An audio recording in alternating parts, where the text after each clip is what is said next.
So I'm going to go ahead and just start by introducing myself. Mm-hmm. So I'm Madison Griffin, and I'm doing this interview as part of a project for my Theory, Practices, and Challenges of Leadership class. It's a graduate level education course at the University of Idaho. So for it, I'm interviewing the director of the Women's Center, Lysa Salsbury. Did I pronounce that right? You did. Okay, good. At the University of Idaho. So did you want to add anything else to that introduction of yourself? Maybe a little more about what you do here? Sure. I've been at the Women's Center for 12 years, starting my 13th year, and starting my 5th year as the director. So prior to being the director, I worked as a program coordinator. And so all of my time at the University of Idaho has been working in the Women's Center, and I do various different things on campus, but I'm sure that we're going to talk about those as you ask me questions. Oh yeah, for sure. First of all, thank you for agreeing to do this. Of course. My first question was about the resources that you offer as the Women's Center offers to students and community members as well. Yeah, so we're here in kind of a threefold capacity. Um, I'd say that the most important one, or one that I consider to be the most important, and was actually a reason for our founding at the University of Idaho, has to do with providing a safe space for support and connection for women on campus, not just students, but faculty and staff members. And we're also here to extend those services to community members who may want to participate in our programs. So that's one of our primary functions. Another one is we're here to provide education and outreach on women's and gender-related issues, and so that looks different depending on which particular community we're doing outreach to. So we might guest lecture in classes, do presentations in living groups. We do a lot of training for faculty, staff, and students. And we also provide some cultural enrichment events around women's achievements, interests, and ways that women excel in different areas. So that's the second component. And then we're also here to maintain kind of a presence in terms of equality-seeking initiatives on campus for women. And so we belong to a lot of committees and serve on lots of different work groups and task forces that address issues that are facing women on college campuses.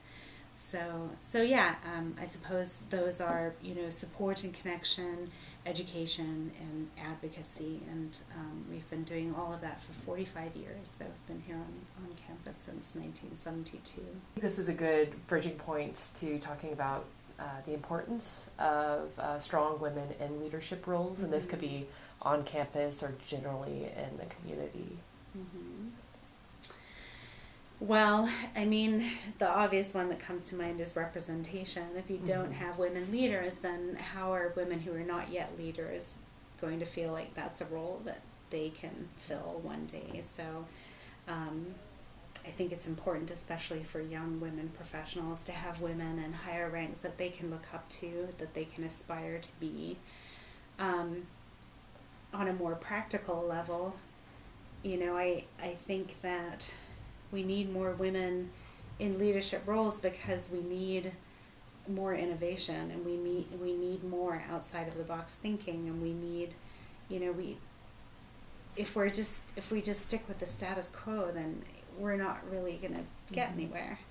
And so I think that it's important to have diversity, all kinds of diversity, not just gender diversity, but racial and ethnic diversity, and diversity of experiences and voices and backgrounds, because innovation is the key to moving forward. Yeah. So, and I also strongly believe in the opportunities that women bring to leadership are creating an environment that looks a little different to the way that it's looked for decades, and it's a workforce that is more attuned to the needs of the individual and less focused on, the bottom line, the end product. It's a form of leadership that is more aware of employees' identities as holistic individuals and not just as workers. It's a kind of leadership that values shared governance and multiple voices and a more egalitarian participation by stakeholders in the process. I think those are all things that women leaders bring, and for those reasons it's really important to have women in leadership roles.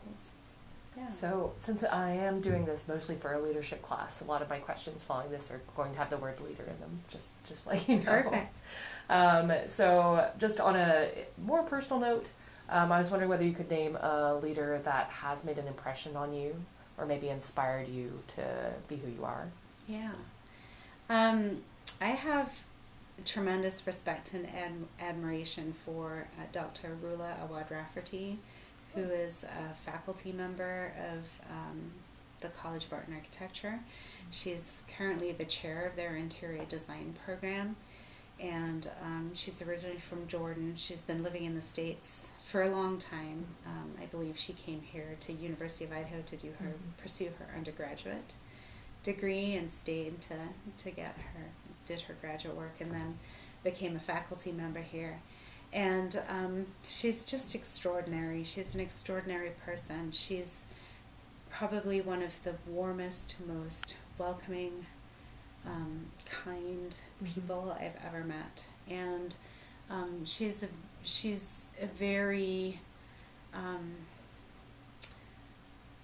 she's very understated in her leadership, in that she doesn't I don't think she necessarily publicly or enthusiastically claims that title, and yet I think for many of us, particularly in social justice work in our community and on campus, I mean, her name is synonymous. She's on all of those committees. She's present at all of the events. She has a quality of she's just incredibly relational, and is really genuinely interested in people and people's circumstances and ways of being, and is thoughtful. And she's also someone who really raises other people up. You know, she really looks for ways to honor people, recognize people. And anyway, I just I've gotten to know her both on and off campus through being on a lot of committees with her, and I just have tremendous fondness and respect for her. And she's the kind of leader that I aspire to be. I always think about just that level of personal interest, kindness, flexibility, and passion. She has so much passion. She's very inspiring. Do you have any advice for women aspiring to become leaders? I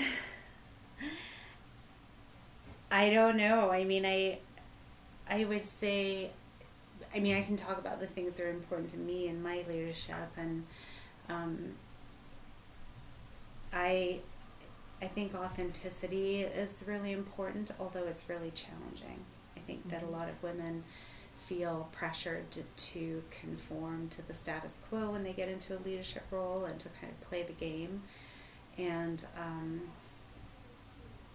I think that you compromise too much of yourself if you have to do that. And so for me, I really try to seek balance between being authentic, being the kind of leader that I want to be, but making sure that that doesn't come up at odds with the structure that I'm working in. And that can be really hard sometimes. So, for example, my style of leadership allows for for shared decision making, and it allows for flexibility in schedules and job responsibilities, and that's not always possible within the larger structure of the university, the way the university is set up, and so I always look for ways, even if ultimately I have to be the one signing on a piece of paper and making quote unquote the decision about something, I really engage my colleagues here in that process of coming to a decision, because I'm not the only person who works in the Women's Center, and therefore I should not be the sole voice that comes out of it. And I try to provide them with opportunities to be that face or that voice, whether it's giving interviews to the student newspaper or whether it's running an event. Or I just really feel that's very important in a feminist organization to have that. So yeah, I'd say authenticity is key, especially if you're going to be, moving or trying to move up the ladder, or if you anticipate that you're going to be in this leadership role for a while. It can be exhausting to just constantly be, trying to fight against the tide, and so finding a way to do your job in a way that allows you to be true to your own values within the structure that you're obliged to work in, I think is essential. And then, it sounds a little bit cliched, but finding some good role models and mentors to give you advice about how to go about doing certain things. I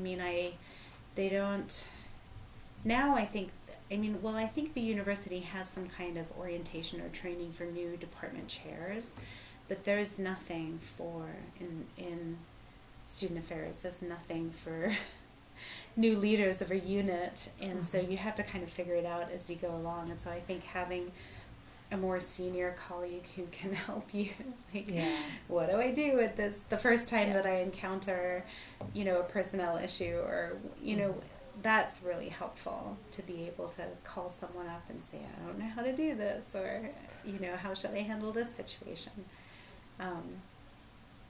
So yeah, building a team of people, or having a team of people that support you in this role and that want to see you succeed, and that can help you find ways to exercise your leadership in the way that you want to do that. I consider myself to be a very, very small scale leader at this point, and so I don't really feel that's a role that I've quite grown into yet. I think I'm still working on it, but I would say too, the relational aspect is really important, like always being kind, always being present, understanding, flexible. Those are things that have served me really well, which is not to say that there haven't been times when I wanted to tear my hair out with frustration, but I've found more often than not, if I am empathetic and understanding, and I don't fly off the handle, even if I'm flying off the handle internally, that the outcome is much, much more favorable than if I were to freak out. I've been on the receiving end of supervisors freaking out at me, and it's horrible. It's really horrible. And I wouldn't ever do that to someone who I supervised. I couldn't do that. So I would say, being kind. Valuing the relationships. Valuing the relationships. Yeah, absolutely. Great. Well, thank you again. Sure. So, Lysa, if people wanted to learn more about the Women's Center, where should they go to learn more? They can look at our website, which you can just get to that by going to the U of I website and then searching for Women's Center. It's also, www.uidaho.edu/women's center. They can come in and visit us anytime they like. We're open Monday through Friday from 8 to 5. We don't close for lunch. They can come to a program. We've got lots and lots of programs going on, so they'll see flyers for different things that are happening on a regular basis throughout the semester. And then they're also welcome to email or call me anytime they like. Yeah. Thank you again, Lysa. Yeah, you're very welcome. Thank you.